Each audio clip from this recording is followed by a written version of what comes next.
Now, after seeing how people make decisions, now we will see how people interact with each another.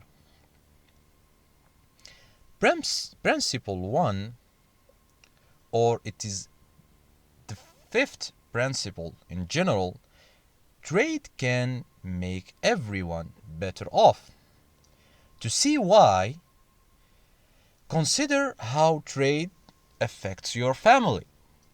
When a member of your family looks for a job, he or she competes against members of other families who are looking also for a job.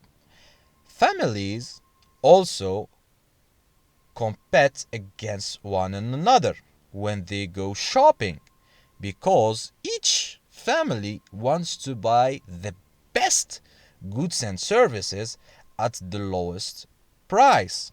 So, in a sense, each family in the economy is competing with all other families in the same economy.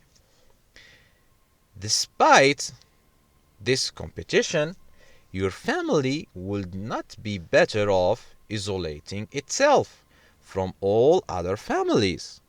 If it did, your family would need to grow its own food, make its own clothes, and build its own home. Clearly, your family gains much from its ability to trade with others. Trade also, trade allows each person to specialize in the activities he or she does best. Whether it's farming, sewing, or home building. By trading with others, people can buy a greater variety of goods and services at lower cost. Countries, as well as families, benefit from the ability to trade with one another. Trade allows countries to specialize in what they do best and to enjoy a greater variety of goods and services. The Japanese, as well as the French and the Egyptians and the Brazilians, are as much our partners in the world economy as they are our competitors. The sixth principle is markets are usually a good way to organize economic activities. The collapse of communism. The collapse of communism in the Soviet Union and Eastern Europe may be the most important change in the world during the past half century. Communist countries work on the primes that central planners in the government were in the best position to guide economic activities, which is the same scenario in our beloved Algeria in the past years and also in some current places. These planners decide what goods and services were produced, how much was produced, and who produced and consumed these goods and services. The theory behind central planning was that only the government could organize economic activities in a way that promoted economic well-being for the country as a whole. Today, most countries that once had central planned economies have abandoned this system and are trying to develop market economies. In a market economy, this is an important term, a market economy, the decisions of central planning are replaced by the decision of millions of firms and households. Sorry. Firms decide whom to hire and what to make. Households decide which firm to work and what to buy with their income.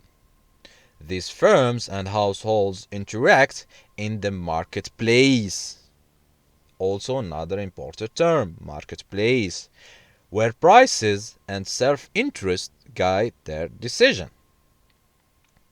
The seventh principle is governments can sometimes improve market outcomes. How is that?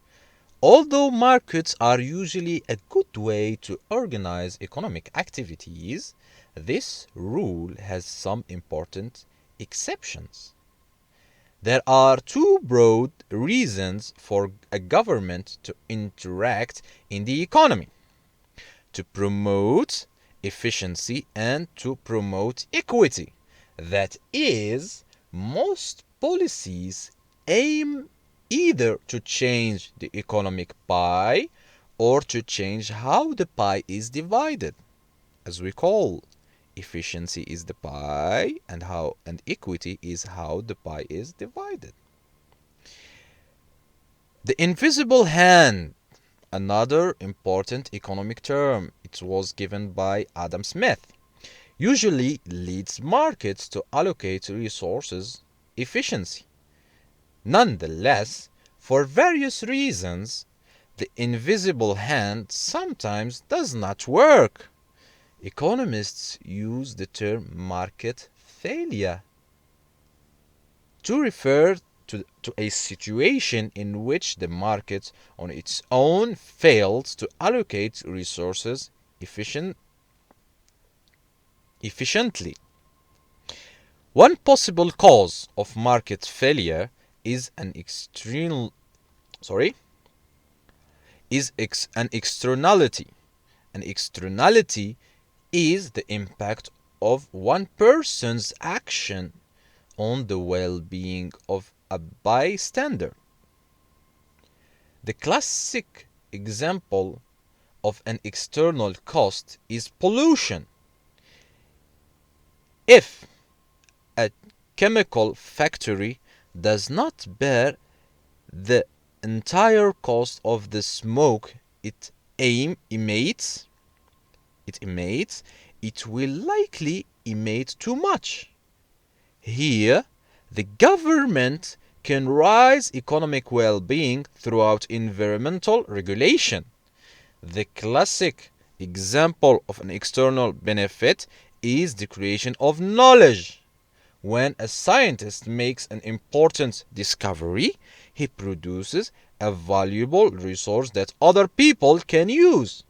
In this case, the government can raise economic well-being by subsidizing basic research, as in fact it does.